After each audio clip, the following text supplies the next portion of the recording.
Who is the most underrated man in the AEW roster in 2023? First off, my name is Jalise. I'm a big wrestling fan. I watch WWE and I watch AEW.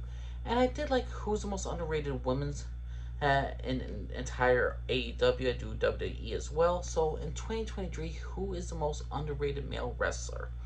And these two men I want to give to because they are not utilized at all. They're barely promoted on TV, and I don't understand why. Underrated first, my first pick is Lance Archer.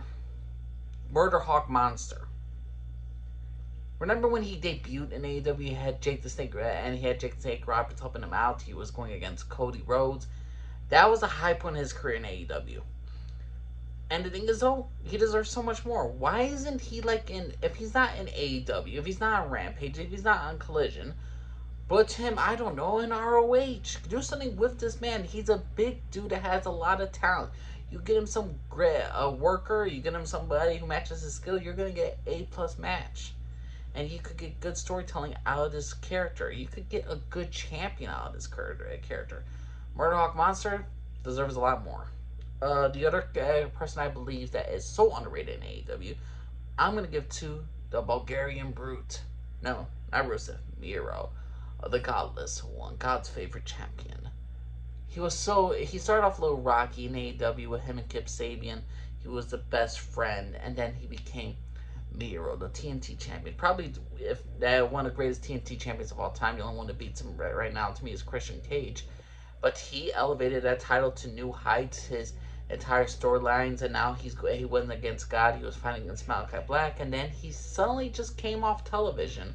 And then also now he's back, but the thing is, though, also he's now in a situation with CJ Perry where his real wife is now in part of AEW, and he doesn't want her around, and she's trying to get clients, and now he's beating up all the male clients that she always has, and now he's just taking them out. But the thing is, though, he's not utilized to his full effect. Again, you could give him... To me, I'd say the one person you could give him the title to is Orange Cassidy. Or, have him lose the International Championship, or the All-Atlantic Championship used to be called, and give this title to him. I mean, I loved him as the TNT champion, but the TNT champion is not held by Christian Cage. Why not Miro in this tournament where it's the ROH title and another title? Why not combine those freaking two? Why not have freaking Miro as a champion or fighting for the main championship? There's so much you could do with this character, with this guy. I'm not sure if he's has some conflicts backstage, but to me, Miro is severely underrated in AEW. So yeah, everybody, out of all the AEW current roster of the underrated wrestlers in 2023, it's the two that are not used. I would put Keith Lee, but Keith Lee actually had a good good recent match recently with his former tag team partner in ROH Final Battle.